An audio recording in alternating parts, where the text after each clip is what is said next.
heard me proclaim in the presence of many witnesses, and entrust them to reliable people who will be able to teach others also. Take the teachings you heard me proclaim in the presence of many witnesses, and entrust them to reliable people who will be able to teach others also. Take the teachings you heard me proclaim in the presence of many witnesses, and entrust them to reliable people who will be able to teach others also.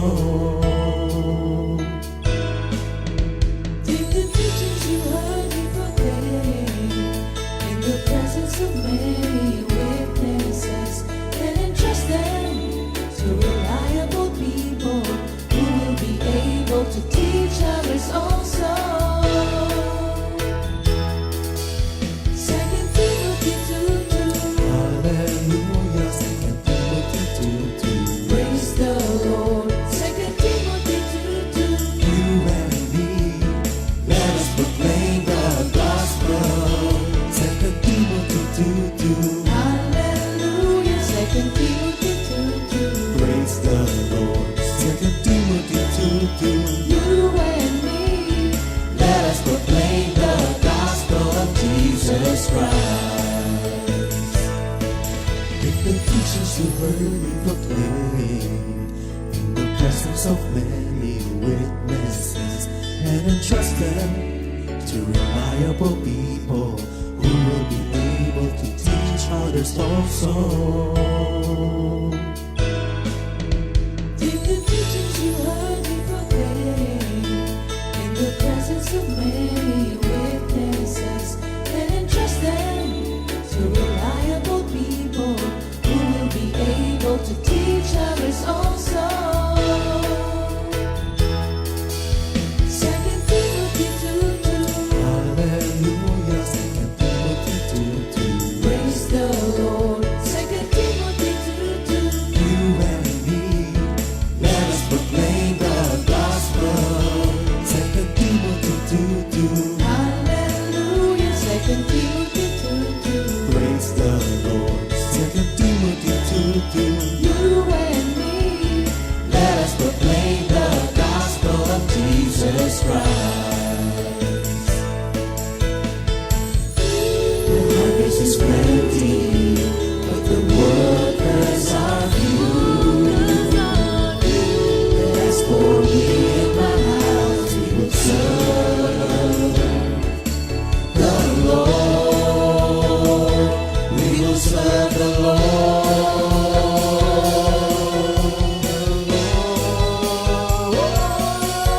2 Timothy 2:2. Hallelujah. 2 Timothy 2:2. Praise the Lord. 2 Timothy 2:2.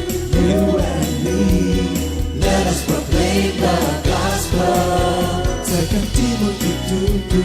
Hallelujah. 2 Timothy 2:2. Praise the Lord. 2 Timothy 2:2. You and me, Let us proclaim the gospel of Jesus Christ. 2 Timothy 2:2. Hallelujah. 2 Timothy 2:2. Praise the Lord. 2 Timothy 2:2. You and me, let us proclaim the gospel. 2 Timothy 2:2. Hallelujah. 2 Timothy 2:2. Praise the Lord. 2 Timothy 2:2. You and me, let us proclaim, live up His name, delighting the Lord for His goodness. Let us proclaim, live up His name, delighting the Lord for His goodness. Let us proclaim, live up His name, delighting the Lord for His goodness.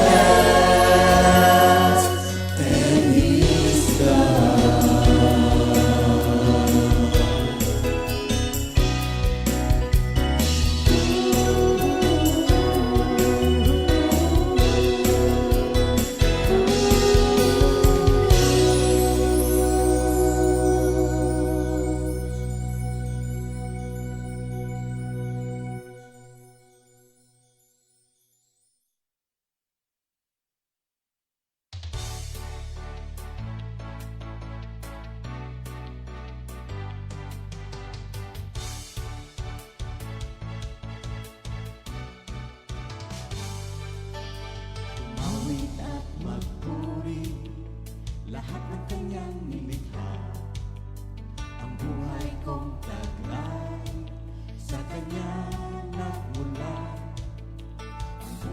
ko ngayon, binago niyang lubos. Kaya't ako'y nagpapasya, sumunod kay Jesus. Umawit at magpuri, lahat ng kanyang nilikha. Ang buhay kong taglay, sa kanya nagmula. Ang buhay ko ngayon, binago niyang lubos. Kaya't ako'y nagpapasya, sumunod kay Jesus. Lahat ng may buhay, sumigaw ng O Yahweh. Lahat ng may buhay, dapat magsaya. Lahat ng may buhay, itaas ang kamay.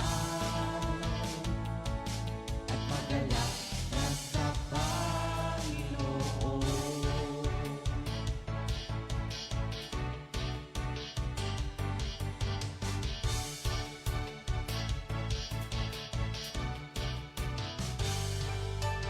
Umawit at magpuri, lahat ng kanyang nilikha. Ang buhay kong taglay, sa kanya nagmula.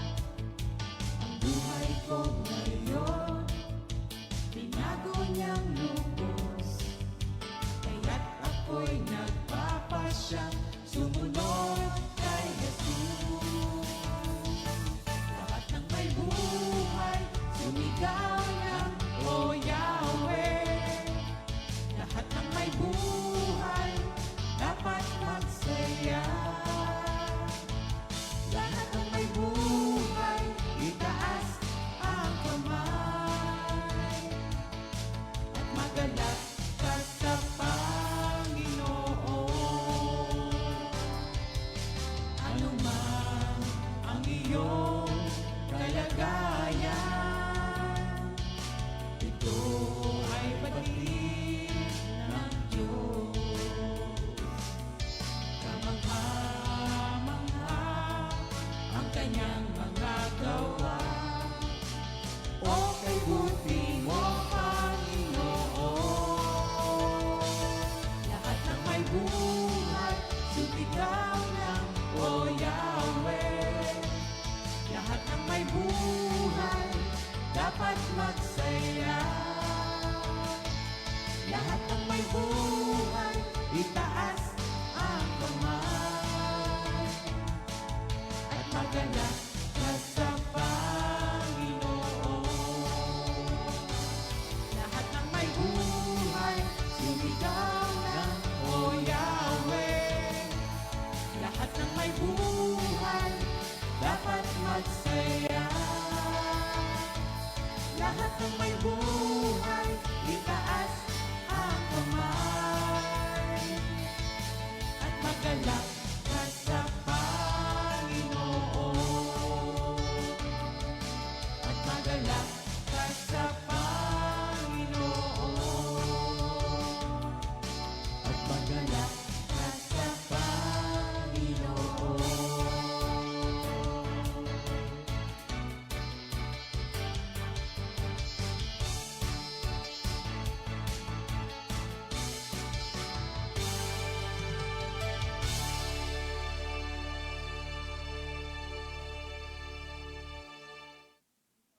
Good morning, Jesus! Magandang umaga, magandang tanghali, magandang hapon, magandang gabi sa ating lahat, saan man kayo naroon. So, una sa ating mga kapatiran sa buong Pilipinas, sa North, sa East, sa West, at saka sa South. And of course, lahat pong ating kasama ngayon sa pag-aaral na ito ng Good Morning, Jesus. So, once again, ang pasasalamat kay Lord ay ganun-ganun na lamang sa paggamit sa atin. Kaya nga po, tayo muna yung magdasal bago ang lahat. Ano, Sister Cora? So, Father, again, uulit-ulitin po namin mula pa kanina ang pasasalamat dahil po sa buhay na pahiram at sa lagi ng pagpapahiram mo sa amin ng buhay mong salita. Sa oras pong ito, wala po kami may pagmamalaki at maraming salamat sa iyong kagandahang loob sa amin, o aming Jesus na tagapagligtas, sa pag-ibig mo, Ama, at sa tuwi-tuwi na ang fellowship sa amin ng iyong banal na Espiritu Santo. Again, Lord, ang lahat ng ito'y pagsusumikap upang maibalik sa iyo ang lahat ng glory, ang lahat ng honor. Wala po kami magagawa. Pangunahan mo kami, banal na Espiritu. Kami po'y makikinig. Gamitin mo po kami upang malinaw na marinig naming lahat ang banal mong salita at kung paano namin ito i-apply sa aming buhay. Panalangin ulit sa pangalan ni Jesus. Amen. Amen. So, Sister Cora, yung ating memory verse for the week, ano bang Yes. sabi diyan? Sa Psalms 40 verse 2, He lifted me out of the slimy pit out of the mud and mire. He set my feet on a rock and gave me a firm place to stand. Kanta yata to. Oo. Yes. Kaya, My, Clay, he planted my feet hindi ko memorya. along the king's highway. Hallelujah. And that is the reason why I sing and shout. For Jesus came down, down, down and lifted me up, Up. up. Ayun, alam ko pala yung down, down, at saka up, up. Pero turuan mo ko si Sir Sally. Pamaya kakantahin ko yan, ha? Tuturuan mo ko. Sa Tagalog, sa awit 40, verse 2, sa balong malalim na lubhang maputik, iniahon niya at dooy inalis. Ligtas na dinala sa malaking bato at naging panatag, taglay na buhay ko. Sa awit 40, verse 2. So again, mga kapatid, magandang umaga. Ang ating pong pag-aaral ay patuloy doon sa series na iniata po sa atin ng Banal na Espiritu tungkol po doon sa doon sa 7 provisions na pinagkaloob sa atin ng Diyos sa lahat ng mga believers. At again, ito nga po ay binubuo ng 3 katangian ni Kristo na sa Kanya lamang matatagpuan. Ang Kanyang banal na pangalan, ang Kanyang banal na dugo, ang Holy Cross, the only cross that is tainted by His blood. Pagkatapos po yung Word of God at nung huling Tuesday, tayo po naroon sa pag-aaral tungkol sa banal na Espiritu Santo. Napakasailan talaga pong pag dumating pa doon sa Holy Trinity, salamat sa Diyos at tayo pinatnubayan na at least makita natin ang glimpse ng katotohanan tungkol sa Holy Trinity. And nabanggit din natin doon ang tungkol doon sa naging karanasan natin sa mga nagdaang Holy Life in the Spirit Seminar. Itong huling 3, itong taon na ito, of course, yung mga nagdaan. Lalo pa yung unang LSS ko, sister, doon sa SAC building. So doon ay nagkameroon ng highlight para sa akin, sabi ni Sister Cora, para din sa kanya, ang tungkol doon sa gift of tongues. Kaya nga po, nais namin pagpatuloy, ipinag-pray din sa Holy Spirit, at payagan kami, tulungan kami muli, tayong lahat, na muli pa, tayo ay patnubayan at paliwanag sa atin ito. So again, mga kapatid, ang pag-aaral po ay hango doon sa unang Korinto 12:8-10, at ang pangalawa pong teksto ay mula naman doon sa 1 Corinthians 14. So sa pasimula, puntahan po natin itong ating 1 Corinthians 12:8-10. Sa Tagalog itong sinasabi, ang ilan sa atin ay napagkalooban ng kakayahang magsalita ng mensahe ng karunungan. Ang iba naman ay pinagkalooban ng kaalaman, subalit iisang espiritu ang nagkaloob nito. Ang espiritu ring iyan ang nagkaloob sa iba ng pananampalataya sa Diyos at sa iba ay ang kapangyarihang magpagaling sa mga may sakit. May pinagkalooban ng kapangyarihang gumawa ng mga himala. Sa iba naman ay kakayahang magpahayag ng mensaheng mula sa Diyos at sa iba'y kakayahang kumilala kung aling kaloob ang mula sa Espiritu at kung alin ang hindi. May pinagkalooban ng kakayahang magsalita ng iba't ibang wika at sa iba naman ay ang pagpapaliwanag ng mga wikang iyon.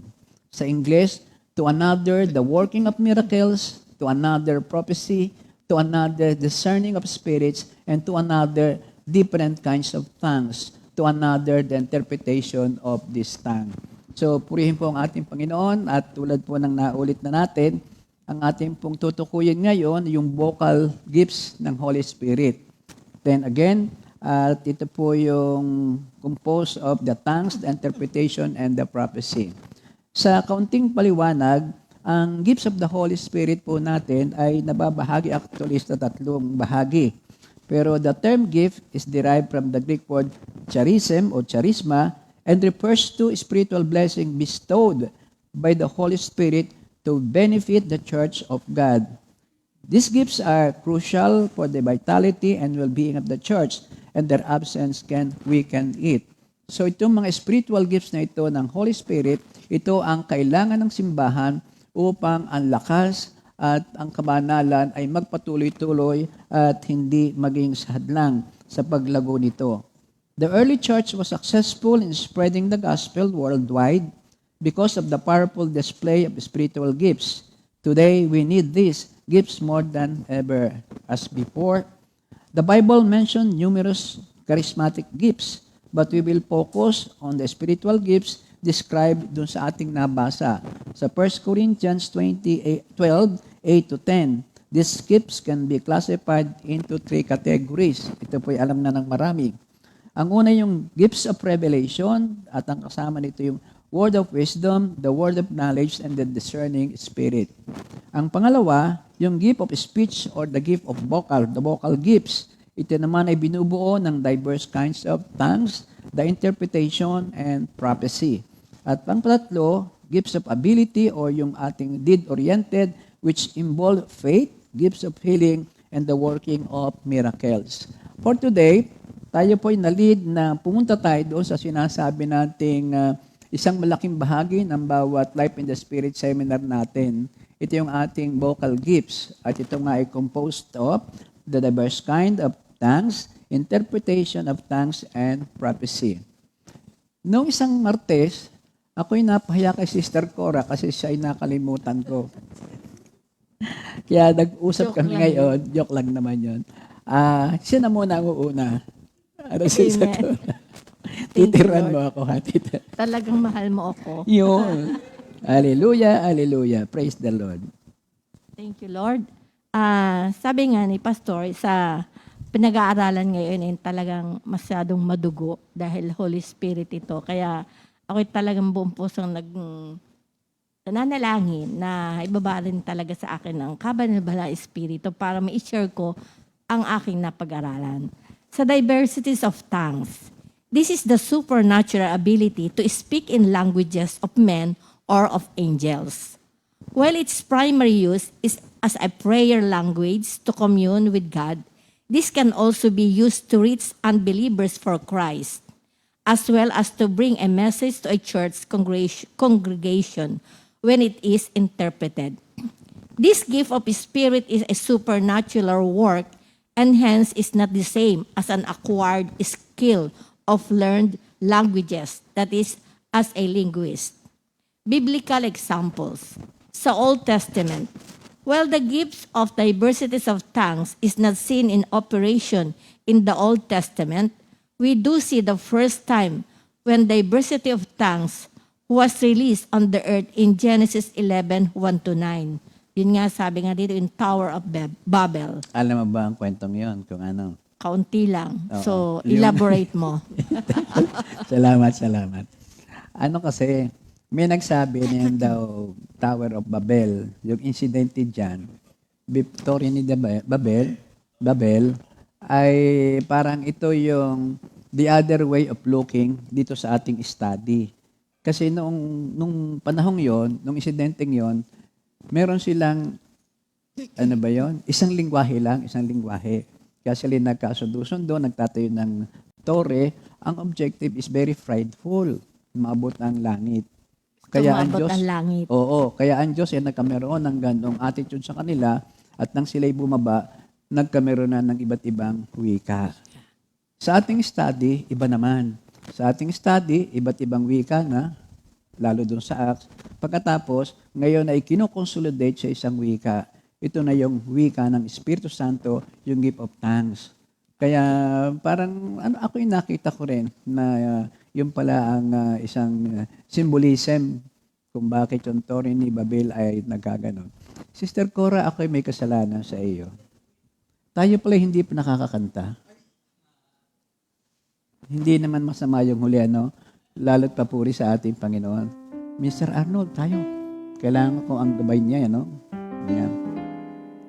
Amen. Ingatan mo ang puso ko. Sorry, ha?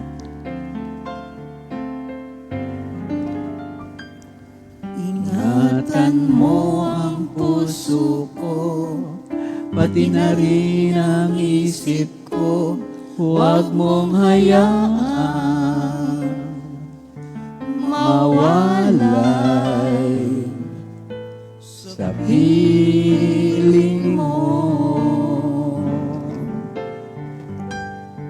Ingatan mo ang puso ko, pati na rin ang isip ko, huwag mong hayaan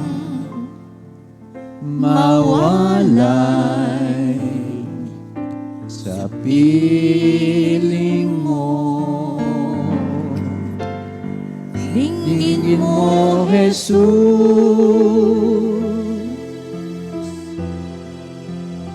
ang hibik ng puso ko.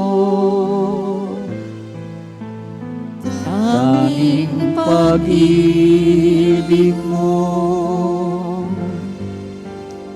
ang nilalaman nito. Dinggin mo, Jesus,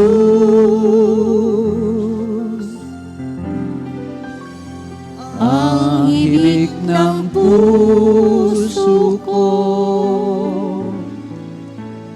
Huwag mong hayaan mawalay sa iyo.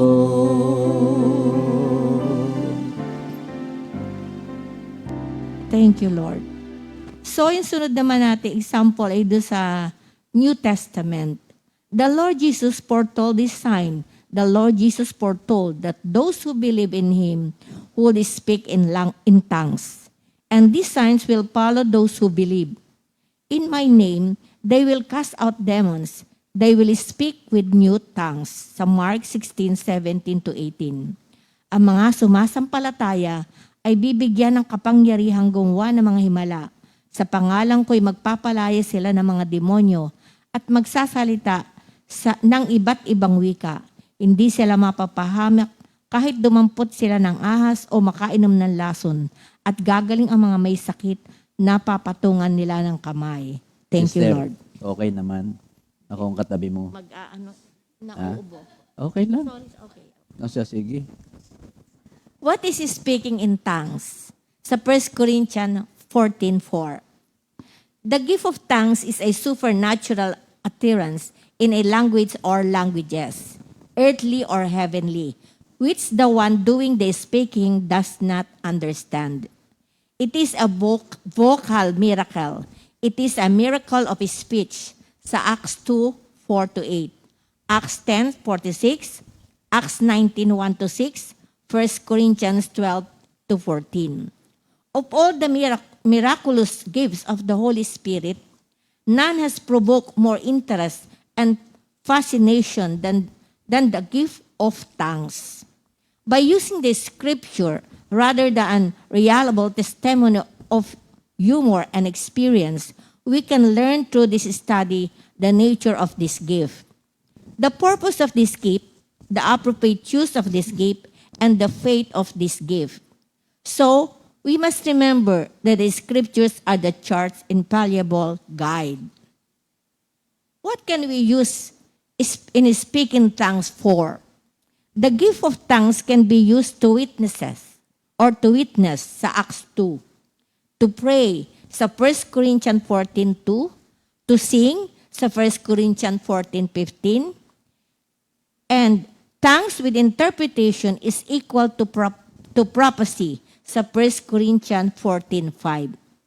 Romans 8:26-27 teaches us that the gift of tongues allows the Holy Spirit to help us pray right or pray according to the will of God. Sa 1 Corinthians 14:16-17, The gift of thanks help us to give thanks well when we don't know what else to say and we still have a heart full of thanksgiving. We can pray in tongues to give thanks to God. In application, the diversities of tongues or speaking in languages given supernaturally by the Holy Spirit has several uses. Una, tongues brings personal edification, growth in strengthening, developing, like constructing a building. Doon sa 1 Corinthians 14:4.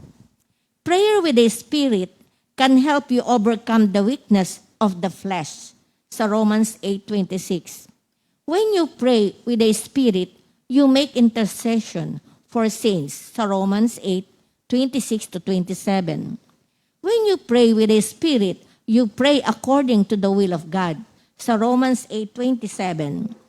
When you pray with the Spirit, you build yourself up on your faith. Sa Jude 1:20. When you pray with the Spirit, you build yourself on your faith, sabi nga sa John 1:20. Ngunit magpakatatag kayo, mga minamahal, sa inyong kabanal-banalang pananampalataya, manalangin kayo sa tulong ng Espiritu Santo. Please take note, when praying in tongues in your personal prayer time, it is not necessary for you to interpret. You can spend several hours praying in tongues, be spiritually edified, and build up without interpreting. Tongues and interpretation can be beneficial in personal life as you get the meaning. While interpretation generally has to be spoken out, in personal use, you can pick up in your spirit the meaning of what you are praying in tongues. As long as you personally get the interpretation, that is fine. Receiving tongues for use in public ministry. Tongues for use in public ministry, to minister to a congregation or other people in public, should be as the Holy Spirit prompts you. Tongues with interpretation to a congregation can bring edification to the gathering, sa 1 Corinthians 14:5, and could have the same benefit as prophecy, bringing edification, exhortation, and comfort, sa 1 Corinthians 14:3.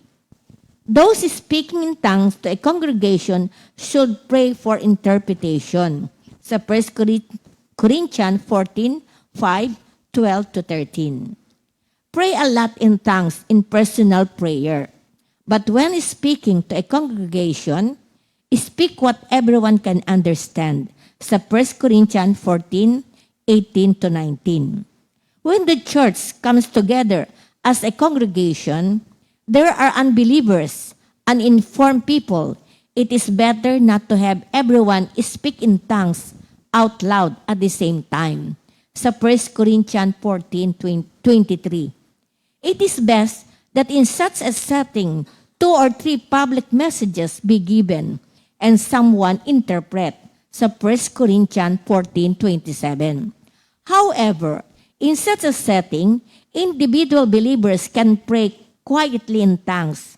That is in 1 Corinthians 14:28.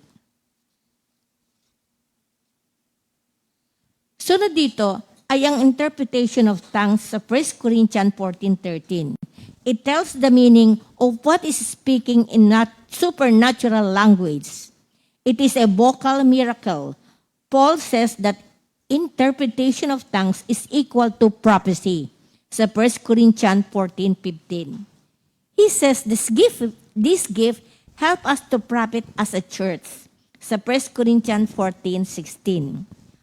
Paul said, let someone interpret, sa 1 Corinthians 14:27. There shall be someone to interpret each message. It doesn't need to be a certain one, neither shall be their competition. That is in 1 Corinthians 14:27. Please take note, this gift of the Spirit is a supernatural work and hence is not the same as an acquired skill of learned languages, not as a linguist. Please keep in mind that this interpretation and not translation.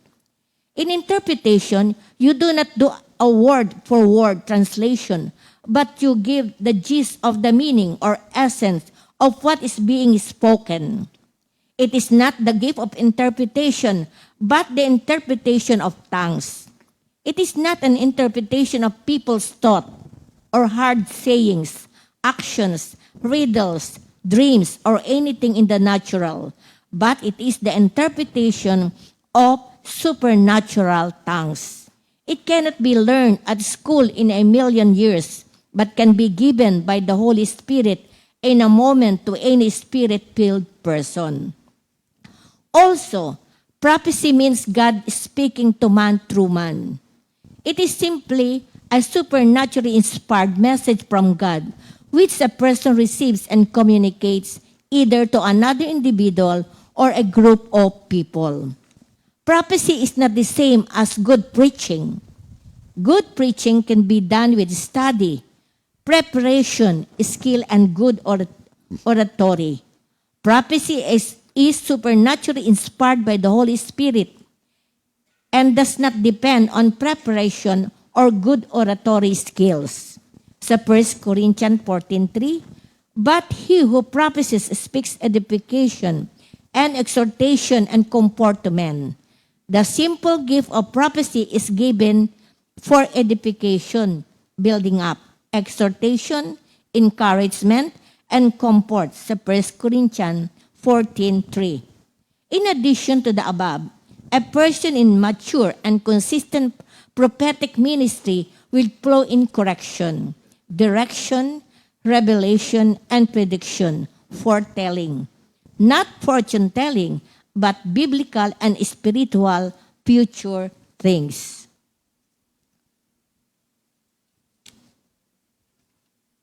Lastly is the duration of the gift of tongues.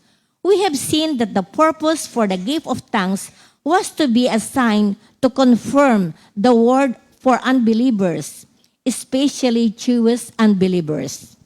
The gift belonged to the period that marked the last days of the Jewish nation and the infancy of the worldwide Church of Christ.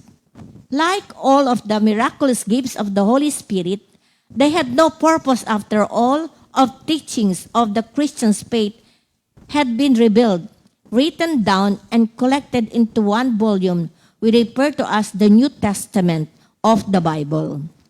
Paul had told the Corinthians congregation that the gift of tongues would soon cease to exist. Sa 1 Corinthians 13:8-11, matatapos ang kakayahang magsalita ng mensahe mula sa Diyos, titigil rin ang kakayahang magsalita sa iba't ibang mga wika at lilipas ang kaalaman. Ngunit ang pag-ibig ay walang katapusan. Hindi pa ganap ang ating kaalaman at hindi rin ganap ang kakayahan nating magsalita ng mensahe mula sa Diyos. Ngunit pagdating ng ganap, maglalaho na ang di ganap. Noon, ako'y bata pa, ako'y nagsasalita, nag-iisip at nangangatwiran tulad ng bata. Ngayon, ako'y meron ng sapat na gulang. Iniwan ko na ang mga asal ng bata. Sunod dito ay ang interpretation of tongues. That's huli na pala, sorry. So, sabi nga dito, noong ako'y bata pa, ako'y nagsasalita, nag-iisip at nangangatiwirang tulad ng bata.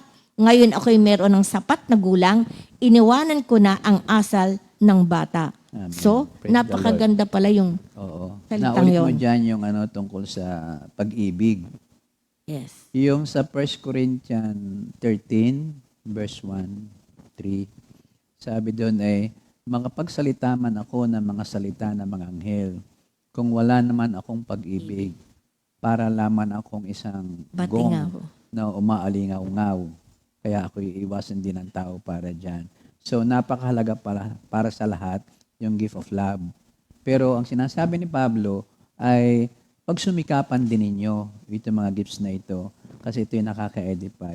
Sharing ko lang sa iyo, sister. Napansin mo ba nitong mga huling linggo na to, yung maraming nagpapapray sa atin tungkol sa sakit? Alam mo, yung isa nating kaibigan, nagpapapray tungkol doon sa kanyang karamdaman. Ako'y natutuwa at ang hiningi niyang ipag-pray ay yung isa rin naming kaibigan na uoperahin sa same case. Hindi siya particularly nagsabi tungkol sa kanya. Of course, understood yun na ipag-pray siya. So, nang ipag-pray, parang sa tabi ko ay may nagpe-pray in tongue. I think this is also a prayer in tongue of one of our minister. Hindi ko lang maalaman kung sino yon. Narinig ko na siya eh. Ang kanyang prayer ay, Hura Hezekiah, Handarakia, Hura Hezekiah. Parang ganon. So, nag-lead sa akin yon na i-request kay Lord, Hezekiah eh. Sino bang Hezekiah King? Sino ba yun? Di ba yun ang na humingi ng extension Oo. ng 15 Yun years? yata ay sa Isaiah 38 na isa ay ang kanyang paghahari ay maganda, kalugod-lugod sa Diyos. Pero dumating ang puntos na sinabi niya sa propeta Isaias na kukunin na niya ang hari na ito. Pero ano bang ginawa ni Hezekiah? Siya'y nanalangin sa wall. Ang sabi diyan ay para bagang nag-grounding in prayer, crying. So parang ano na rin yun ang Parang yun ang prayer ng tongues. Oh, prayer in tongues yun. Crowning in prayer. At dininig siya. At through the same prophet, ang sabi niya ay sabihin mo sa kanya, extended siya ng 15 years. So, yun ang lead doon sa panalangin. Kasama ko naman ipanalangin natin yung dalawang brothers natin, na naging specific ang ating panalangin na extend naman po ninyo ang buhay ng naglilingkod na anak mo sa iyo. Tapos, meron pang different naman ito. Ikaw na yata ito. Ako ba? Hindi ko na malaman. Ang narinig ko na inater doon sa prayer in tongues is something like Lakaya. So, nag-lead ito ngayon doon sa para bagang Lord, pwede ho bang, ang sabi ko, makabali. Kasi sabi mo, yung nagbabayad ng tithes, ay nag-iipon ka ito ng mga bagay na equivalent doon sa mga durungawan ng langit ay bubuksan para dito mo ako subukin. So ang prayer natin, ewan ko, ikaw ba kasama ko doon, Lord, babali ho kami. Doon sa sinasabi mong deposito namin sa inyo, pagalingin po ninyo ang mga kaibigan mong ito, mga kaibigan namin. So sometimes, makinig ka lamang, meron kang maririnig na biblical, para hindi ganong eksakto. Si Pastor Fred may sinasabi sa atin na nung nagpe-pray siya, hindi ko na maintindihan kung anong na-lead sa kanya na biblical word. So tayo man, by the leading of the Holy Spirit, we can pray continuously. Prayer in tongues. The prayer in tongues. Yun Sabi nga lang. dito mas maganda yung personal mo, yung hindi naka-out. Oo. Dalawa kasi yan Isa ay pang personal, ang isa ay pang congregation, group of, para bagang ganyan sa church. Yung personal kasi, talagang ikaw ay na-edify sa personal. This is a complete surrender to the Lord. Ang ipinagpipray mo ay yung gusto na ng Holy Spirit. Diba sabi, pagka ikaw ay hindi mo malaman kung anong iyong gagawin, mananalangin ka and drowning. And then the Holy Spirit is the one who will bring this drowning. Sabi ni Sister Tess, yan ang prayer of tongues, dadalhin sa Ama upang siya na magsasabi kung anong laman ng puso mo, kung ano ang iyong hinihingi. Kaya continuously.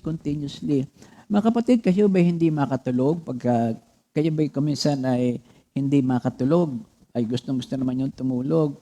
Alam nyo, yung prayer in tongues, personal, after the group prayer, the family, siguro, pag kayo nakahiga, mag-pray ho kayo sa tongues. Sige lang, kung anong itinuro sa atin doon sa LSS, kung ano yung narinig, huwag mong tatanggihan ay kayo walang gift of tongue. Yan ipinagkalob sa atin, grab it. Huwag tatanggihan. Ang Diyos na ang bahala maglagay ng specific date para ikaw mismo ay maramdaman mo na ikaw nga pala ay inaalagaan ng mga prayer na to. Ang sarap pong tumulog. Katulad kagabi, glory to God. Ako po yun nang magsimulan tumulog ay past 12 na. Kasi nga po, alauna na halos. Pero nagising ng alas 4:30, pero restful. Kasi nga, yun na, hindi mo na iniisip eh. Sabi kasi ng isa kong kapatid, kung gusto mo makatulog, pag ikay nakapag-pray, humiga ka na. Huwag ka lang pupunta, wala ka manood kung ano pa man. Pero isang effective pa, yung kayo nakahiga. Kung kayo nakahiga, ang hirap din kasi mag-utter ng dasal eh. Di prayer in tongues mo. So yun po ang aking experience only this last night. At napakaganda po noon. So, thank you Lord at ating nakikita yon. Pero alam po ba niya mga kapatid na kagabi rin, kaya ako'y natagalan sa paggagawa ng lesson, lagi namang meron na. Kaya lamang, meron akong isang leading sa akin na bakit hindi mo basahin na lamang yung 1 Corinthians 14. Nandun na ang lahat ng ibig mong sabihin. Sabi, halimbawa, babasahin natin ha. Mga kapatid, ako po yung sabayan ninyo. Kuha po kayo ng Bible, hintayin ko po kayo. At doon po sa 1 Corinthians 14, actually this is 1 to 40, ito yung tungkol pa rin doon sa kaloob ng Espiritu Santo. So if you are ready, Sister Cora, tayo maghati ha. Kasi isang natutunan ko rin po kapag mahaba ang babasahin, napakagandang paghati-hatian para hindi maging monotony at ang spirit ay magkameron ng strength. Halimbawa ito. So sa 1 Corinthians 14, 1 to 40, babasahin ko ang 1 to 5, and Sister Cora, ikaw na magtuloy doon sa 6 to 9. So again, Banal na Espiritu, ito po ang straight na coming from your scriptures. Pakamitiin ninyo ang pag-ibig, hangarin ninyo ang mga kaloob na espiritual, lalong-lalo na ang makapagsalita ng mensahe mula sa Diyos. Ang nagsasalita sa iba't ibang wika ay sa Diyos nakikipag-usap at hindi sa tao, sapagkat walang nakakaunawa sa Kanya. Ngunit nagsasalita siya ng mga hiwaga sa tulong ng Espiritu Santo. Sa kabilang dako, ang nagsasalita ng mensaheng mula sa Diyos ay nagsasalita sa mga tao upang patibayin ang kanilang pananampalataya, palakasin ang kanilang loob at sila ay aliwin. Ang sariling pananampalataya ang pinatitibay na nagsasalita ng ibang-ibang wika. Ngunit ang iglesia ang pinatitibay na nagsasalita sa mensahe mula sa Diyos. Purihin ng Diyos. Verse 5, nais ko sana kayong lahat ay makapagsalita ng iba't ibang wika. Ngunit mas gusto kong kayo makapagsalita ng mensahe mula sa Diyos. Higit na mahalaga nagsasalita ng mensahe mula sa Diyos kaysa nagsasalita ng iba't ibang mga wika, maliban na lamang kung may magpapaliwanag ng kanyang sinasabi upang makapagpatibay sa kanya. Prophecy ang priority ni Paul sa ninabasa. At sa verse 6 naman, kaya mga kapatid, kung pumunta man ako riyan at magsalita sa inyo sa iba't ibang mga wika, ano mapapakinabang ninyo sa akin? Wala. Makikinabang lamang kayo kung tuturuan ko kayo ng mga pahayag ng Diyos, ng kaalaman mula sa Kanya, ng mga mensahe mula sa Diyos at ng mga aral. Maging sa mga instrumentong walang buhay, tulad ng plota at alpa, paanong malalaman ninuman kung ano ang tinutugtog kung hindi malinaw ang tunog ng mga nota? At kung hindi malinaw ang tunog ng trumpeta, sinong maghahanda sa pakikipaglaban? Gayon din naman, paanong malalaman ninuman ang ibig ninyong sabihin kung magsasalita kayo sa pamamagitan ng wikang hindi naman nila naunawaan para kayong nakikipag-usap sa hangin? Yun. Sa verse 10 naman, hanggang 16, ito ang sinasabi. Maraming iba't ibang wika sa daigdig at bawat isa'y may kahulugan. Ngunit kung hindi ako marunong ng wikang ginagamit ng aking kausap, hindi kami makakaintindihan. Yamang naghahangad kayo sa mga kaloob ng Espiritu, sikapin niyong sumagana kayo sa mga kaloob na makapagpapatibay sa iglesia. Sa verse 13, dahil dito, Kailangang manalangin ang nagsasalita sa iba't ibang mga wika na bigyan din siya ng kaloob na kapagpaliwanag nito. Kung nananalangin ako sa wikang iyan, nananalangin nga ang aking espiritu, ngunit hindi nakikinabang ang aking pag-iisip. Anong dapat kong gawin? Mananalangin ako sa pamamagitan ng aking espiritu, ngunit gagamitin ko rin ang aking pag-iisip sa aking panalangin.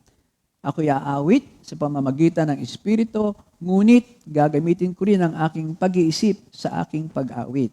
Sa verse 16, kung nagpapasalamat ako sa Diyos sa pamamagitan ng espiritu lamang, paano makapagsasabi ng amen? Ang isang taong naroroon ngunit walang gayong kaloob kung hindi niya naunawaan ang iyong sinasabi.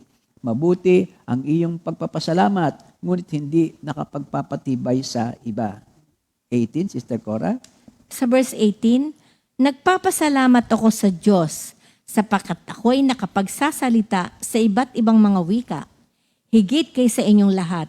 Ngunit sa pagtitipon ng iglesia, mas gusto ko pang magsalita ng 5 katagang maunawaan at makapagturo sa iba kaysa libu-libong salitang wala namang nakakaunawa. Mga kapatid, huwag kayong maging isip bata. Maging tulad kayo ng mga batang walang muwang sa kasamaan, ngunit maging tulad kayo ng matatanda sa inyong pangunawa. Ganito ang nakasulat sa kautusan. Sinabi ng Panginoon, magsasalita ako sa bayang ito sa pamamagitan ng mga taong may ibang wika, sa pamamagitan ng labi ng mga banyaga, ngunit hindi pa rin nila ako papakinggan. Kung gayon, ang kaloob na makapagsalita sa iba't ibang mga wika ay isang himala para sa mga hindi sumasampalataya at hindi para sa mga mananampalataya. Ngunit ang kaloob na makapagsalita ng mensahe mula sa Diyos ay himala para sa mga sumasampalataya at hindi sa mga di sumasampalataya. At sa verse 23, kaya't kung sa pagtitipon ng iglesia ay nagsasalita ng iba't ibang mga wika ang lahat at may dumating na mga taong walang gayong kaloob o hindi sumasampalataya, hindi kaya nila sasabihing nababaliw kayo? Yun, kino-compare ang halaga ng tongues at saka prophecy. Tuloy po natin sa 24 hanggang 31. Ngunit kung ang lahat ay nagsasalita ng mensahe mula sa Diyos at dumating doon ay isang taong, yan ba nandiyan na sa 24? Wala. Ang isang taong walang gayong kaloob o hindi sumasampalataya, malalaman niyang siya'y makasalanan. Hahatulan siya ng lahat ng kanyang narinig at mabubunyag ang mga lihim ng kanyang puso. Kaya't luluhod siya, sasamba sa Diyos at sasabihin niyang tunay niyang kasama niyo ang Diyos. Sa verse 26, ganito ang ibig kong sabihin, mga kapatid.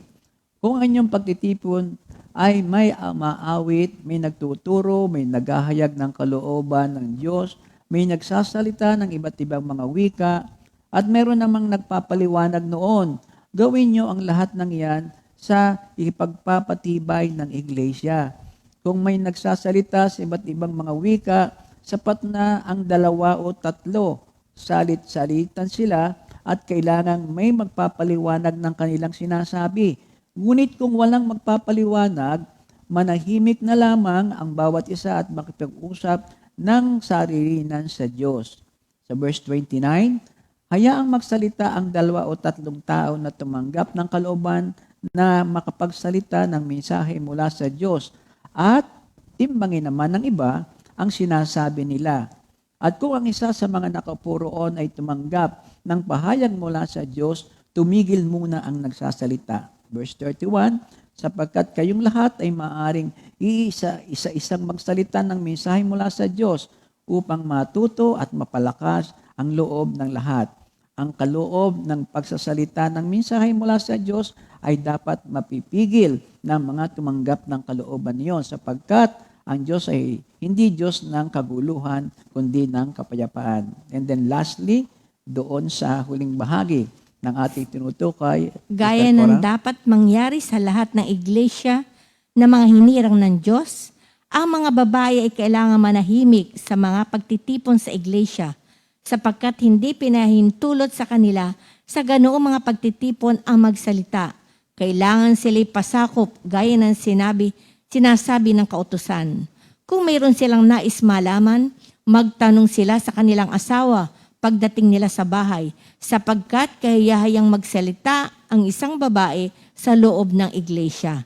Inaakala ba niyong sa inyong nagmula ang salita ng Diyos o kayo lamang ang tumanggap nito? Kung inaakala ninuman na siya'y propeta o mayroong espiritual na kaloob, dapat niyang kilalanin na ang isinulat ko sa inyo ay utos ng Panginoon. Ang ayaw kumilala nito ay huwag din ninyong kilalanin. Kaya mga kapatid ko, hangarin ninyo na makapagsalita ng mensahe mula sa Diyos. Ngunit huwag naman ninyong ipagbawal ang pagsasalita sa iba't ibang mga wika. Kaya lang gawin ninyo ang lahat ng bagay sa wasto at maayos na paraan. Purihin Thank you, ang Lord. Diyos. Mga kapatid, mahaba-haba. 1 Corinthians 14, 1-40, mahaba-haba. Nakakainip basahin. Pero merong pagkakataon na ang pagbabasa ng walang dagdag at walang bawas ay siya na ang tunay na mensahe ng ating Panginoon.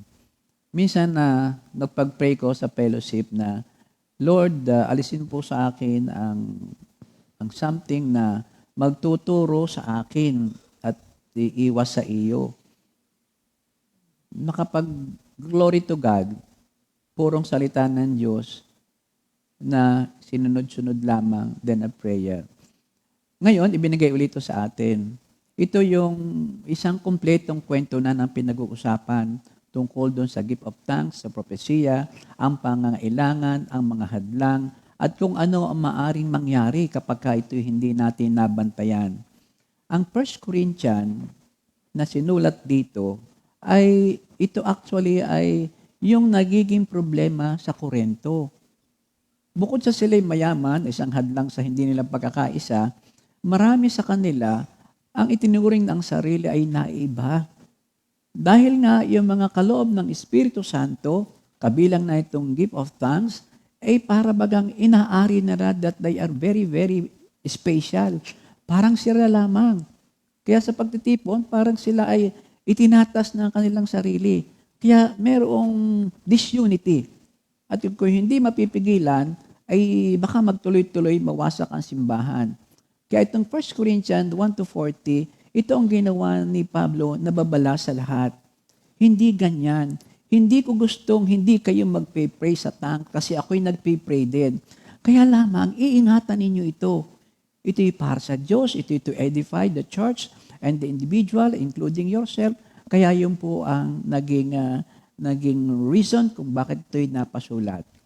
Kamanghamang ang ating Diyos. Amen. Pero siguro, pamya natin ituloy, kasi... Oo, merong may birthday eh. Meron bang may birthday? Yan, nakikita ko na eh. Okay. So, Sister Cora, sa July 2, ngayong araw na ito, happy birthday sa mga sumusunod. Wow, birthday pa lang ni Sister Luisa Nocom. Yes, happy birthday. Happy birthday, Sister Clarita Derada, Sister Lita Pilapil, Sister Mel Velasco, ano yan? Miel? Mi-ai. Ano? Mi-ai. Miai Mi-ai. Vietnamese. Velasco, Sister Desi Bilar. Amen. Bilyar. So again, happy birthday, Sister Luisa Nucom, Sister Clarita Derada, Sister Lita Pilapil, Sister Mi-ai Velasco, and Sister Desi Bilyar. Hallelujah, hallelujah. Praise be to God. So, Brother Boong, let us celebrate it with dance.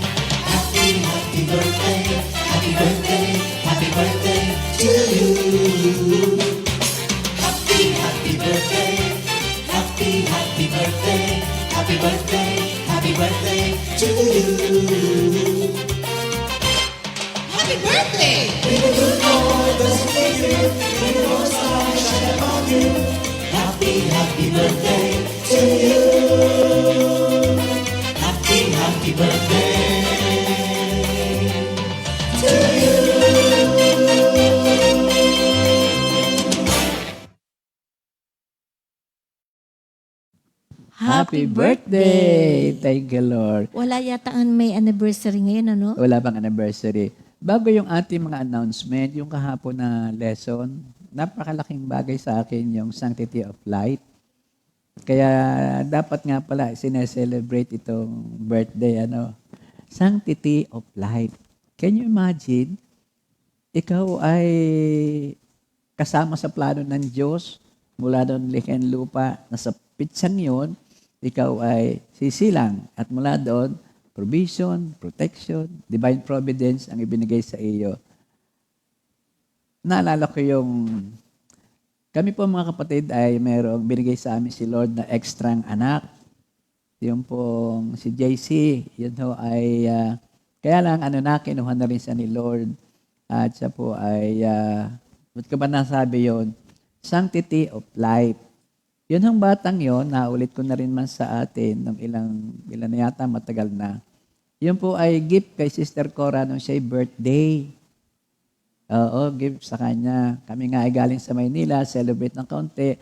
Nang kami dumating sa bahay, gabi na, may nauha doon sa second floor sa aming kwarto. Akala ko may tiyanak. Akala siya sa kwarto.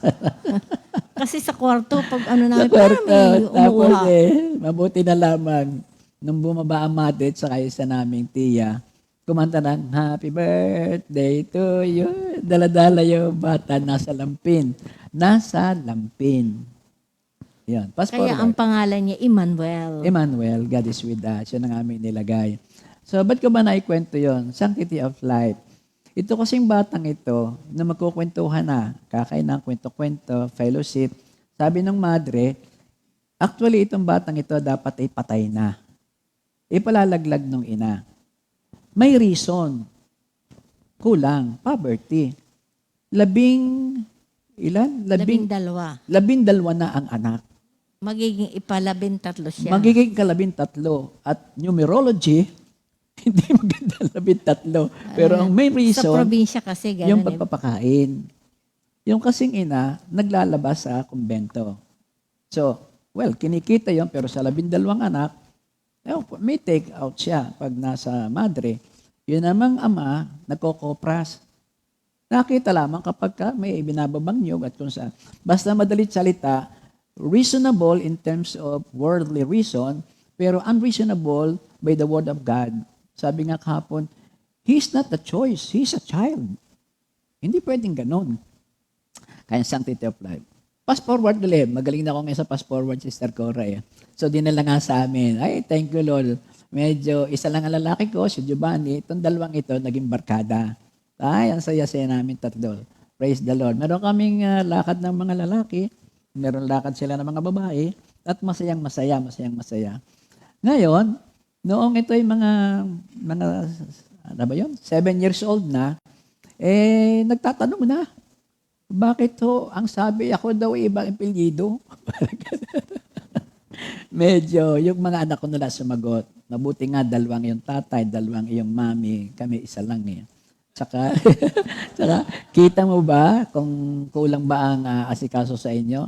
Nagseselos nga kami. Inuuna ka pa kaysa sa amin Yan ang sabi niya. Anyway, glory to God ito. Nang mabalitaan lang namin, na yung palang ina nito, ay umanak uli. Kambal pa. So, Sanctity of Life, naging hindi 13 lamang, kundi 14. 14 ang anak. Sa halip na 13. Ano bang ibig sabihin noon? Meron kami sa amin sa Lipa na ganun karami ang anak. Talagang hindi, sa bigla, hindi masasabi ko anong pangalan. Sino nga ikaw? Sa dami. Marami, hoy. Those were the days. Pero pinalipas lang ang panahon, nagkameron na isang US Navy sa kanila. Fast forward, halos lahat naging US citizen. Ay halos sila isa sa pinakamayaman sa Lipa.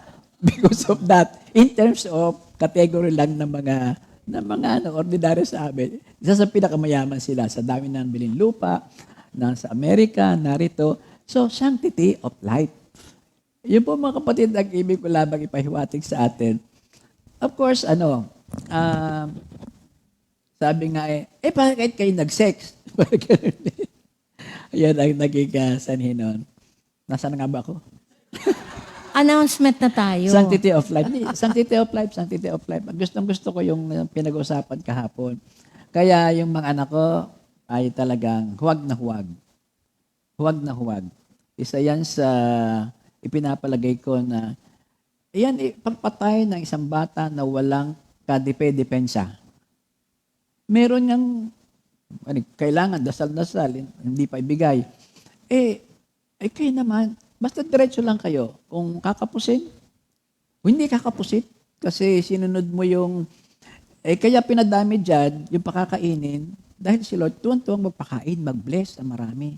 Hintay-hintay lang kung talagang wala. Pero immediately, mapipil mo yung, there's, cheaper by the dozen. Same saing lang siya, mga kapatid. Isang kilo, isang saing. Nung kayo pipito, kasya. Nung kayo 10, kasya. Ay, nako. Sorry po. Announcement tayo, Sister Cora. Baka tayo Oo, ma-disqualify. napalayo ka yata. Hindi naman. May okay sa akin yun. Yan ang gift of tongue. Madaldal na ko. Na-interpret mo pala. So, announcements tayo. Mahalagang unawa sa lahat. Meron tayong CSM LSS Parañaque Worship Center. Wow, sa August 24, ngayong taon na ito, and that is Saturday starting at 8 a.m. August pa to, pero mag-prepare na po kayo. Nawa po yung mga lesson natin na ating natutunghayan ngayon. Lahat-lahat naman, hindi lang itong sa Holy Spirit, ay makatulong ng marami upang ang desire natin na umattend uli o one time na umattend ay makameron po ng bunga. Ang pangalawa, yung pong ating family affair. Nako, ay thank you po Lord. Inaasam-asam ng marami. Saka na po mga dagdag na announcement dito, but looking forward na ito nga po ay sa October 26, 2024. Yan na po ang itinadhana sa atin ng ating Panginoon. So, sa South Mall Event South Center. Mall, oo. Malapit lang dito sa Event Center. Maraming makakarating dyan. Maraming makakarating. So, yun po ang ating mga announcement ngayon. At I think, kung wala na, pamaya na Sister Jam ang kanta, para pang-closing na natin. So, pwede na natin ipagpatuloy, Sister Cora, ang ating lesson. Again, mga kapatid, bagamat naulit ko na sapat na yung pagkabasa noong 1 Corinthians 14, 140, ay nalid pa rin po tayo, nabigyan ng kaunti pang diin, yung mga ilang nakita po natin na napakahalaga. For example, doon sa verse 1, ang sabi doon ay, pakamitin ninyo ang pag-iibig, hangarin ninyo ang mga kaloob ng espiritual, lalong-lalo na makapagsalita ng mensahe mula sa Diyos. Again, priority is love. Pakamitin natin ang pag-ibig. Kasi wala na tayong utang sa iba maliban sa sila ay ibigin. Love is to be pursued above all else in life. Gifts, abilities, and service are important, but they fail into insignificance in comparison with love. Love is the greatest gift, need, and the supreme answer to all needs of men. It is when we love a person that we meet the needs of a person. In fact, if we truly love a person, then we will do all we can to meet all the needs of that person. Yun yung sinasabi na palo, yung sundin mo, pakamitiin, yun ay mula doon sa Greek word na dioketi, which means to pursue, to persist, to continue on and on, never giving up until love is possessed. And that is an everlasting process. Spiritual gifts are to be desired. Of course, yung topic natin. Desire, pursue love, and the gifts. Atin pong itong, kumbaga sa do not covet ang kasampung utos ng Diyos. But in this passage, ang sabi, covet the gift of life. Pag nasain mo yan. So, we are to pursue love first, but this does not mean we are not to seek the spiritual gifts of God. On the contrary, the more we love God and men, the more we covet the gifts of God so that we can minister and help the world of men more effectively. Yung word na desire, Zeloute, Z-E-L-O-U-T-E, means to covet earnestly, to be zealous and ambitious for it. By the way, ito po ay hango doon sa mga nakalathala po doon sa aming preacher's outline. Itong aming nababasang ito sa inyo. Sinishare po namin ito sa inyo. In the same manner na delighted ako nung makita ko ang interpretasyon nito doon sa manual na yon. Kaya po sinishare ko naman sa inyo din lahat. Yan naman kay Sister Cora, I think yan ay kay Thomas Team ang pinagkunan sa Google yata, no? Thank you, Lord. So, doon sa verse 2 to 5 na binasa natin kanina, the difference between tongues and prophecy are immediately said to be threefold. Tatlo ang pagkakaiba yung sa propesya at saka yung sa pagsasalita ng iba't ibang wika. Tongues are addressed to God, whereas prophecy is addressed to men. Doon sa verse 2 to 3. Scripture declares that tongues do not edify or benefit men as much as propesya. The believer who prophesy edifies, exhort, and comforts men. Yon ang pagkakaiba. Immediately, ang ating gift of tongues is, kasi nga, hindi naman naintindihan ng mga nakakarinig, kaya sabi ni Pablo, iwasan na ang tongues dito sa mga ganitong gathering. Kung walang mag-i-interpret, and most of the time, walang nag-i-interpret. Kaya yung propesya, mas magandang sabihin mo ang word of God na nakuha mo kaninang umaga, interpret, prophesy, at mas maiuwi nila yan. Mas makaka-edify, magpapalusog ng kanilang kaluluwa at ng kanilang katawan. So ano pa ba doon? Tongues edify self, whereas prophecy edifies the church. The gift of tongue is focused upon self-edification, but the gift of prophecy focus upon the ministry, upon the edification of others. Self-edification is of course important, but the ministry of edifying others is far more important. Pwede kang mag-give of tongue. Ang sabi nga ay, in as much as possible, confine it to yourself. Pero may critical situation na kailangan kayo mag-give of tongue. Like laying of hands. While somebody is laying hands, ikaw na may mag-tongues. Pero not so loud na agawan mo naman yung nag-lay hands o others that are praying also. Yun ang ating isang matututunan dito.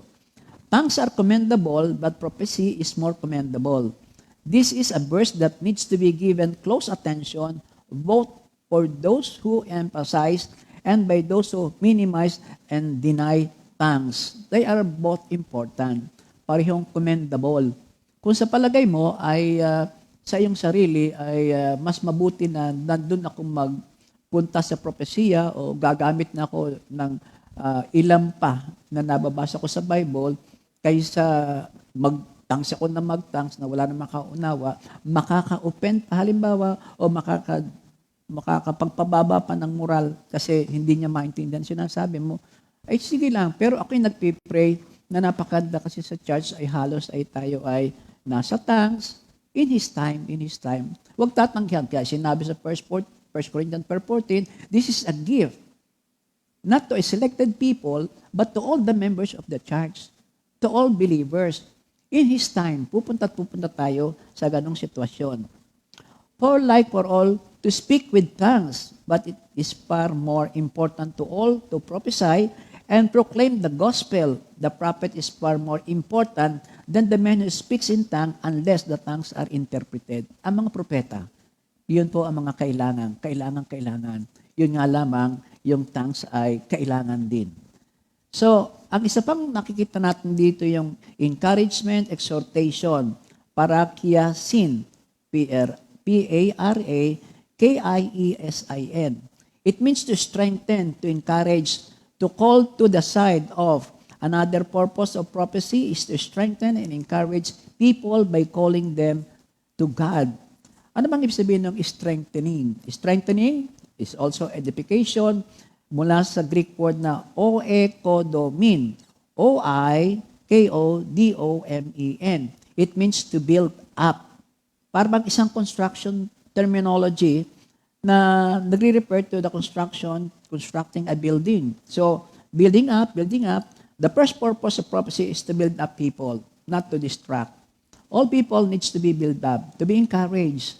Lahat, kahit pa sino ka, talagang encouragement ang kailangan. Let us therefore make every effort to do what leads to peace and to mutual edification. Romans 14:19. Each of us should please his neighbor for his good to build him up. Romans 15:1. Knowledge puffs up, but love builds up. Yung masyadong napasok na ang karunungan sa utak, hindi masama, pero dapat kasabay ang puso. Kasi ito'y nagpapatas sa tao at nagiging hindi nakasama sa humility definition ng highest level of Christianity. Kapag ka nakita mong alam mo ng lahat, pupunta na doon sa hindi ko na kailangan yan, nakikinig ka man, ay nag-pretend ka lang, diyan pumupunta yung mga masyadong knowledgeable na sa science, na ang sinasabi ng Biblia ay hindi lang mahirap paniwalaan, iniiwasan na nilang malaman at paniwalaan. Kaya drifting at sorry, baka ito'y mapatagal, ay hindi dapat. Ang sabi pa rito ay, do not let anyone unwholesome talk come out of your mouths, but only what is hopeful for building others up according to their needs, that it may benefit those who listen. Ephesians 4:29. Sa Hebrews 10:25, let us not give up meeting together as some are in the habit of doing, but let us encourage one another, and all the more as you see the day approaching. Thank you, Lord. Huwag magsasawa. Mga anak, hindi kompleto pa sa fellowship, huwag magsasawa. Huwag maiinip, sapagkat ang Diyos ay hindi naiinip sa atin. Bakit ang Diyos ay hindi agad bumabalik? Hindi siya ay hindi tapat sa kanyang sinabi, kundi siya ay patience. Ibig niyang marinig ng lahat ng tao ang tungkol sa kanyang magandang balita. Hindi siya para magmadali dahil maiwan ng maiwan, yung akin ay akin. Gusto niyang halos maligtas ang lahat. Yun ang reason for this. So, yun ang isa, encouragement. Ang pangalawa ay comfort. Paramutian. Comfort para, P-A-R-A-M-U-T-H-I-A-N. It means to give strength and hope to ease the grip or trouble of someone. Tongues or prophecy is a great help kapag mayroong sorrow, mayroong dinadala, lalo na halimbawa, ano bang greatest sorrow sa family? Yung may namatay, mahirap po yun. Sa John 11:19 and 31. Ang purpose nga nito ay to comfort the people, members of the church, member of the family. Yun ang isang effective na use ng prophecy at sometimes the tongue. Now instead, you ought to forgive and comfort him so that he will not be overwhelmed by excessive sorrow. May ano ba yon? May kagulo sa bahay. Nagkasala, nagkamali. Isang prodigal son. Ang sabi forgive na. Tanggapin na natin siya. Tanggapin na natin siya. At yun ay kailangan. Noong Sunday, doon sa 2 Corinthians 13:14, applicable yun sa buhay pampamilya. The grace of the Lord Jesus Christ, the love of the Father, and the fellowship of the Holy Spirit be with us. Family, ganun din. Kumbaga sa huwag uubusin ang pangunawa at awa sa anak o kung sino man na may pagkakamali, may pagsuway. Huwag mong puputulin, huwag mong sasarduhan ang pinto. Because ang ating Diyos, gano'n din ang kanyang ginawa. Sinaraduhan pero alam niyang ito'y bubuksan. And of course, apply love. Apply love. Prodigal son. The reason, sabi ng isang mangangaral, kung bakit yung the prodigal son, ang ganda naisip na babalik sama, because during his days with the father, not necessarily with the elder brother, naramdaman niya ang pagmamahal ng ama. Naramdaman niya ang pagmamahal ng ama. Kaya namang ama, kahit na irregular, very radical ang ginawa sa kanya, buhay pa'y hiningi na ang mana, alam ba niyo daw ang ibig sabihin noon? Yung ama ay naawa sa anak, kaya ibinigay, pero ang sunod doon ay alam niyang ibabalik ito ng Diyos sa kanya. Ang sunod doon ay yung grasya naman ay muling ibabalik dahil yung pag-ibig, may compare outside the family, full of love, outside in the world, na wala kang makikita dyan kundi ikaw ay lagi na lamang na isahan, mamimili ka, ikaw na may matalino, pupunta ka na lang diyan. And then, the reunion of the family will be reunited, fellowship of the Holy Spirit forever. Kung sarado ng sarado, mahirap tayo mapunta roon. So yun po, comfort sa lahat. Therefore, encourage one another and build each other up just as in fact you are doing sa 1 Thessalonica 11. Doon sa verse 6:14, hindi ko na po babasahin, the problem with the tongues, there are two specific problems with the tongues that are discussed in this verse. The first problem, tongues do not communicate in the church, not apart from some other gift, yung interpretation, kung meron. Paul himself, if he were to visit the church, would not speak with tongues, because his speaking in a tongue would not profit us. We would not be able to understand what he is saying. His visit and proclamation would do us no good. The only way his visit and words would help us would be if he shared some revelation, some knowledge, some prophesying, and some teaching. So sabi ni Paul, kung kayo pupunta sa simbahang yan, hindi para kayo mag-tongues na. Kakaunti ang oras. Ang tongues sa aking pananalangin na lamang. At ang gusto niya ay yung may pinagsasalo-saluhan agad. At kung ako may umalis, ay di ang iniwanan ko ay magiging kapaki-pakinabang sa ating lahat. Ang mga halimbawang ibinigay dito sa verses na ito, ay yung daw katulad ng mga musical instrument. Iba't iba ang tunog, pero merong unity, at kapag ganoon, isa na rin lamang ang labas, isang musikang napakaganda. Ganon din ang sinabi tungkol doon sa trumpeta, sa mga sundalo, doon sa war. Diba? Pagka-retreat, surrender. Naunawaan dapat yan ng bawat isang sundalo. May tunog na forward, advance, may tunog na ganon. Pero may tunog din na atras. Kaya dapat yung gift of tongue na yon sa trumpeta ay alam ng marami. Dapat alam din at marinig din ng mga believers na katulad natin. So, may sinabi pa doon, kung kaharap ko Japones, ako ay Pilipino, sign language tayo. Pagka hindi ganyan, stranger din ako sa iyo. Tayo ay maghihiwalay na kain muna tayo. Parang ganun tayo. Pero walang malalim na mensahe tungkol sa mission niya, bakit nasa Pilipinas at ako'y ganun din. Nasabi lang mga kapatid, kasi kumbaga sa yun ang tinutukoy ni Pablo. Ang pangalawang problema nito ay tongues do not communicate even in prayers, not apart from some. Ito nga sa interpretation. So, speaking in tongues in Acts seems to be the speaking of foreign languages. But the speaking in tongues in 1 Corinthians 14 is an ecstatic utterance. Sa Acts, accordingly, sa sinabi sa research, parang kung ano ang lingwahe ni Pedro, yun din lamang ang kanilang sinabi. Ano ba ang kanilang lingwahe? Ano ba ang Jesus Christ dialect noon? Aramaic?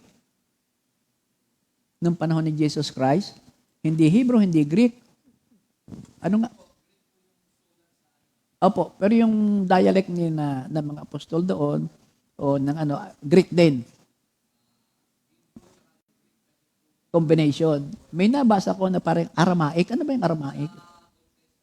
Sa Old Testament. Well, anyway, kumbaga sana andyan kayo, United Nation, Pilipino, salita lang ako ng salita ng Tagalog. Hindi ako humanap ng ibang language. At pagka kayo naman na nag-reply, salita ka rin lang salita. Kung ikaw ay German, so German language.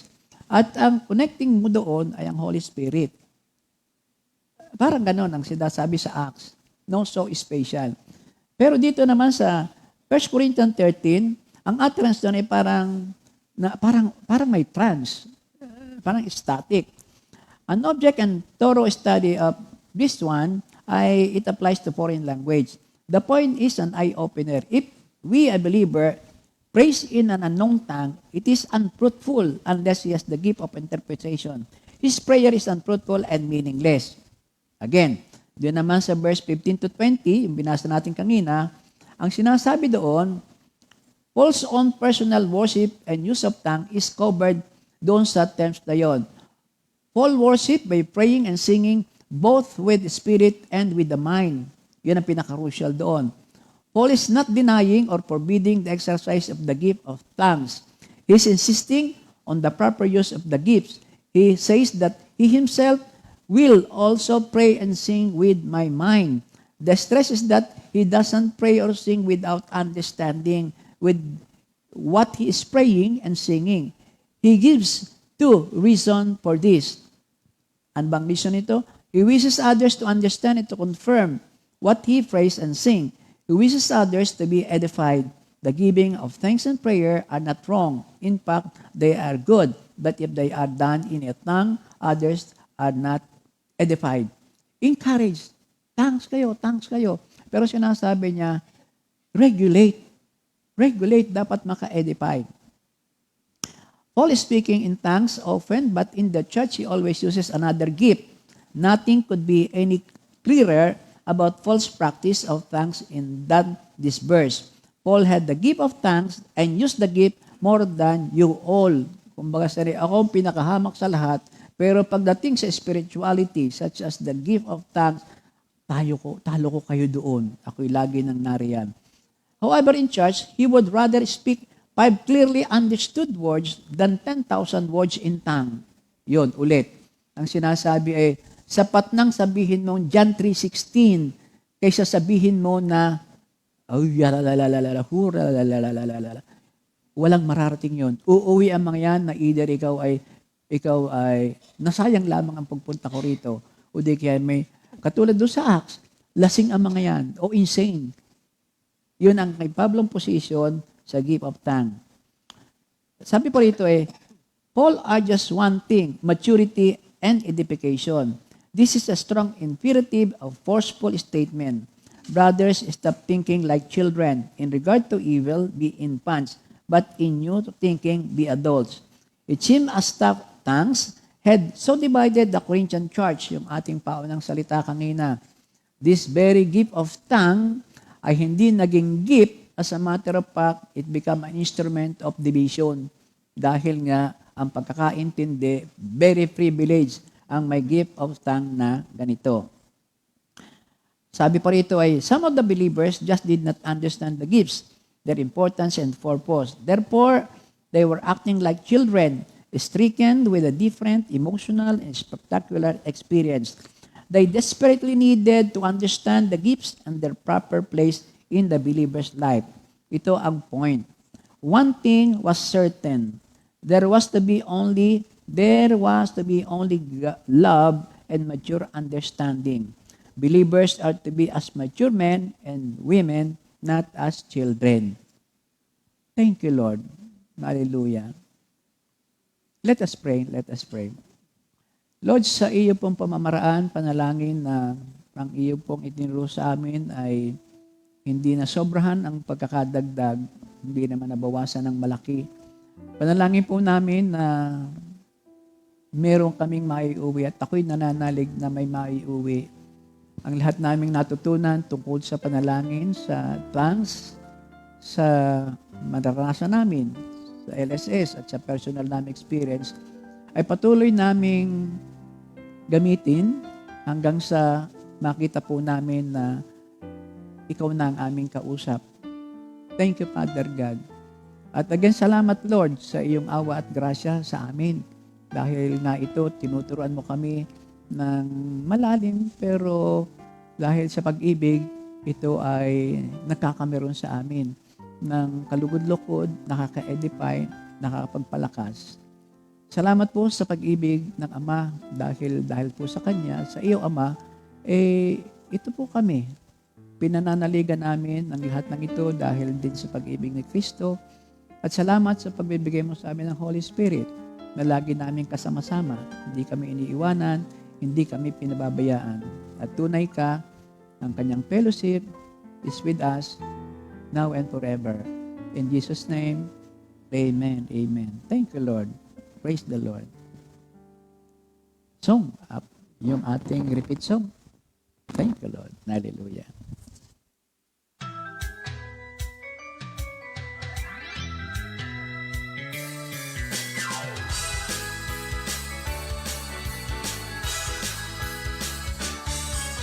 Umasa ka sa Diyos, ang mabuti gawin, at mananahan kang ligtas sa lupain.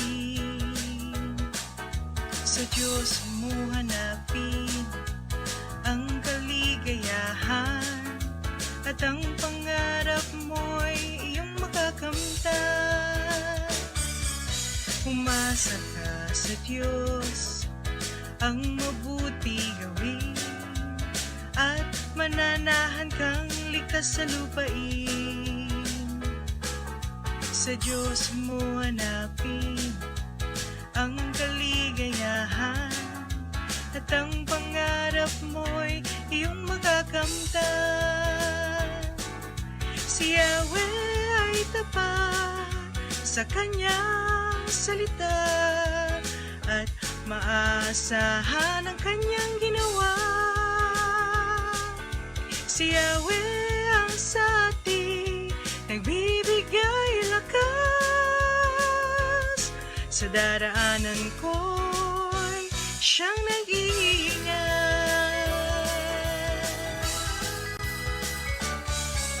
Umasa ka sa Diyos, ang mabuti gawin, at mananahan kang ligtas sa lupain.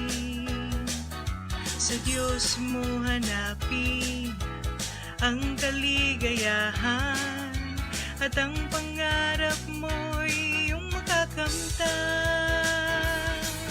Si Yahweh ay tapat sa kanyang salita, at maasahan ang kanyang ginawa. Si Yahweh ang sa atin nagbibigay lakas. Sa daraanan ko siyang nag-iingat. Si Yahweh ay tapat sa kanyang salita, at maasahan ang kanyang ginawa. Si Yahweh ang sa atin nagbibigay lakas. Sa daraanan ko'y siyang nag-iingat. Sa daraanan ko'y siyang nag-iingat. Sa daraanan ko'y siyang nag-iingat.